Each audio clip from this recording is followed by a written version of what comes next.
ഇന്നത്തെ വീഡിയോയിൽ നമുക്ക് സോക്സ് ഫ്ലവർ അല്ലെങ്കിൽ സ്റ്റോക്കിൻസ് ഫ്ലവർ എങ്ങനെ ചെയ്തെടുക്കാമെന്നുള്ളത് നോക്കാം. അപ്പോൾ അതിനായിട്ട് നമ്മളിതേ ഇതുപോലെ സോക്സ് എടുത്തിട്ടുണ്ട്. ഈ ഒരു സോക്സിന് നാട്ടിൽ ഒരു 5 റുപ്പീസൊക്കെ തൊട്ടിട്ട് പല റേഞ്ചിൽ വാങ്ങിക്കാനായിട്ട് കിട്ടും. ഇതിപ്പോൾ മൾട്ടി കളറാണ്, ഇതിൻ്റെ തന്നെ പ്ലെയിൻ കളേഴ്സും ഉണ്ട്. അപ്പോൾ നമുക്ക് ഇഷ്ടമുള്ള കളേഴ്സ് ചൂസ് ചെയ്യാം. ഇത് ശരിക്കും സോക്സ് പോലെ തന്നെ കണ്ടോ, ഇതേപോലെയാണ് ഇതിൻ്റെ മെറ്റീരിയൽ ഉണ്ടാവുക. പിന്നെ വേണ്ടത് നമുക്ക് ഫ്ലോറൽ മേക്കിങ്ങിന് ഉപയോഗിക്കുന്ന ഈ ഒരു കമ്പിയാണ്. ഇതിൽ ഒരു കമ്പിക്ക് 1 റുപ്പിയൊക്കെ വരുന്നുള്ളൂ. അപ്പം ഇതിൻ്റെ ഗോൾഡൻ കളറും അവൈലബിൾ ആണ്, നമുക്ക് ഇഷ്ടമുള്ള കളർ യൂസ് ചെയ്യാം. ഈ സോക്സ് ആണെങ്കിലും കമ്പി ആണെങ്കിലൊക്കെ ക്രാഫ്റ്റ് ഷോപ്പിലൊക്കെ അവൈലബിൾ ആണ്, അതുപോലെ തന്നെ ആമസോണിൽ അവൈലബിൾ ആണ്. ഞാനിത് ആമസോണിൽ നിന്നാണ് വാങ്ങിയിട്ടുള്ളത്. ഇനി നമുക്ക് ഈ കമ്പി ചുറ്റാൻ പാകത്തിനുള്ളൊരു കുഞ്ഞു ബോട്ടിൽ എടുക്കണം. എന്നിട്ട് കണ്ടോ ഇങ്ങനെ ഈ ഒരു ബോട്ടിലിൻ്റെ സൈസിൽ ജസ്റ്റ് കട്ട് ചെയ്തിട്ട് അതിൻ്റെ അറ്റം പിരിച്ചു കൊടുക്കുകയാണ്.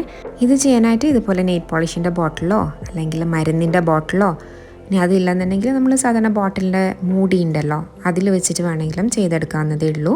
ജസ്റ്റ് ആ ഒരു ബോട്ടിലിൻ്റെ അളവിൽ കമ്പി ചുറ്റിയതിന് ശേഷം അറ്റം പിരിച്ചു കൊടുക്കുക, അത്രേ ചെയ്യാനുള്ളൂ. ഇതുപോലെ കുറച്ചധികം നമുക്ക് എത്ര പെറ്റൽസ് വേണോ അത്രയും എണ്ണം ചെയ്തെടുക്കാം. ഇപ്പം ആവശ്യത്തിന് എണ്ണം ചെയ്തെടുത്തിട്ടുണ്ട്. ഇനി വേണ്ടത് പിപ്സാണ്. ഇതും ക്രാഫ്റ്റ് സ്റ്റോറിലാണെങ്കിലും ആമസോണിലാണെങ്കിലും ഈസിലി അവൈലബിൾ ആണ്, പല കളേഴ്സിലും കിട്ടും. ഇനി നമുക്ക് ഫ്ലവർ ചെയ്തെടുക്കാം. അതിനായിട്ട് സോക്സ് എടുത്തിട്ടുണ്ട്. അപ്പോൾ ഈ സോക്സ് ഇതിനകത്തോട്ട് കൈ ഇടാൻ പറ്റുന്ന രീതിയിലാണ് വരിക. അപ്പോൾ ഇതിനകത്തോട്ട് കൈ ഇട്ട് കൊടുത്തതിന് ശേഷം അതിനൊന്ന് നിവർത്തിയെടുക്കാനായിട്ട് ഇങ്ങനെ ഒന്ന് കട്ട് ചെയ്ത് കൊടുക്കണം.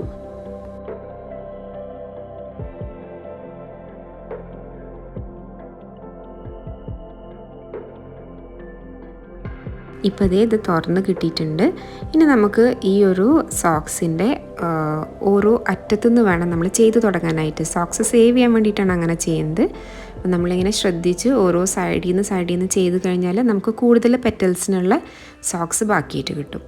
അപ്പോൾ ഞാൻ ഈ ഒരു കോർണറിൽ നിന്ന് സ്റ്റാർട്ട് ചെയ്യാണ്. നമ്മൾ നേരത്തെ ചെയ്ത് വെച്ചിട്ടുണ്ടായിരുന്ന ഒരു കമ്പി ഉണ്ടല്ലോ അതിൻ്റെ മുകളിൽ കംപ്ലീറ്റ്ലി കവർ ചെയ്ത് കൊടുക്കുകയാണ് സോക്സിനെ.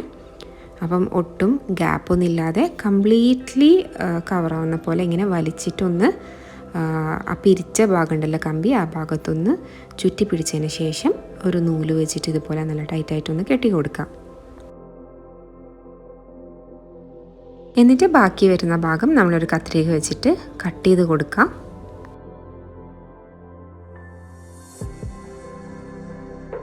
ഇപ്പം നമുക്ക് നല്ല ഫ്ലാറ്റ് ആയിട്ടുള്ളൊരു പെറ്റലാണ് കിട്ടിയിട്ടുള്ളത്. ഇങ്ങനെയാണ് ഉണ്ടാവുക. ഇനി ഇതിൻ്റെ ഷേപ്പ് നമ്മൾ ജസ്റ്റ് ഒന്ന് ചേഞ്ച് ചെയ്യാൻ പോവാണ്. അപ്പോൾ അതിനായിട്ട് തള്ളവിരൽ ഈ ഒരു പെറ്റലിൻ്റെ നടുവിൽ ഇതുപോലെ വെച്ച് കൊടുക്കുക. എന്നിട്ട് 2 സൈഡിൽ നിന്നും മുകളിലേക്ക് ഇങ്ങനെ ഒന്ന് പ്രസ് ചെയ്ത് കൊടുക്കുക. ഇപ്പോൾ ഈ ഒരു ഷേപ്പ് ആയിട്ടുണ്ട്. ഇനി പെറ്റലിനെ ഒന്നുകൂടെ ഭംഗിയാക്കാനായിട്ട് ഇതിൻ്റെ മുകളിലെ ഈ ഒരു ടിപ്പ് ഉണ്ടല്ലോ ഇത് ബാക്കിലോട്ട് ഇങ്ങനെ ഒന്ന് വളച്ചു കൊടുക്കുന്നുണ്ട്. അപ്പം ഈ ഒരു ഷേപ്പ് കണ്ടില്ല, ഈ ഒരു ഷേപ്പിലാണ് നമുക്ക് എല്ലാ പെറ്റൽസും ചെയ്തെടുക്കേണ്ടത്. പിന്നെ ബാക്കിയുള്ള കമ്പിയിൽ നമുക്ക് ഇതേപോലെ തന്നെ ചെയ്തെടുക്കാം. അപ്പം എല്ലാ പെറ്റൽസും ചെയ്ത് കഴിഞ്ഞിട്ടുണ്ട്. പല കളേഴ്സിലാണ് ഇത് ചെയ്തിട്ടുള്ളത്.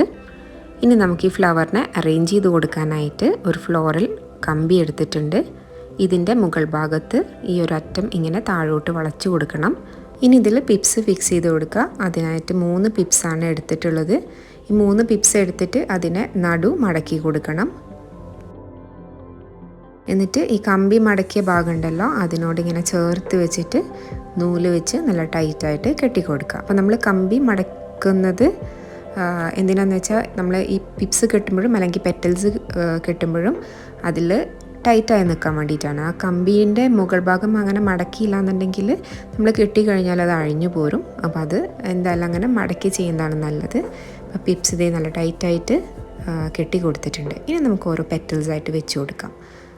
അപ്പോൾ ആദ്യത്തെ പെറ്റൽ നമ്മൾ ആ ഒരു പിപ്സിൻ്റെ സൈഡിലായിട്ട് വെച്ച് കൊടുക്കുകയാണ്. എന്നിട്ടൊരു നൂല് വെച്ച് നല്ല പോലെ ഒന്ന് കെട്ടി കൊടുക്കാം. അപ്പോൾ കെട്ടുന്ന ഭാഗം നമ്മൾ ശ്രദ്ധിക്കേണ്ടത് എന്താണെന്ന് വെച്ചാൽ പെറ്റൽസിൻ്റെ മുകളിൽ പിപ്സിൻ്റെ കെട്ട് കാണരുത്. രണ്ടിൻ്റെയും കെട്ട് ഒരേ സ്ഥലത്ത് വരുന്ന പോലെ വേണം ചെയ്യാൻ. ഇനി അതിനോട് ചേർത്തിട്ട് അടുത്ത പെറ്റൽ വെച്ച് കെട്ടുകയാണ്. അപ്പം കെട്ടുന്ന സമയത്ത് ഈ ഒരു കാര്യം മാത്രമേ ശ്രദ്ധിക്കാനുള്ളൂ. മറ്റുള്ള പെറ്റൽസിൻ്റെ അല്ലെങ്കിൽ പിപ്സിൻ്റെ കെട്ട് കാണാത്ത വിധം നീറ്റായി വെച്ചിട്ട് കെട്ടിയെടുക്കുക. ഇങ്ങനെ ഓരോ പെറ്റൽസും അടുത്ത് വെച്ചിട്ടാണ് നമ്മൾ കെട്ടുന്നത്. ഒരു ഫ്ലവറിന് നമുക്ക് ഇഷ്ടമുള്ള അത്രയും പെറ്റൽസ് കൊടുക്കുക. ഞാനിവിടെ 3 പെറ്റലിലുള്ള ഫ്ലവറാണ് ചെയ്യുന്നത്.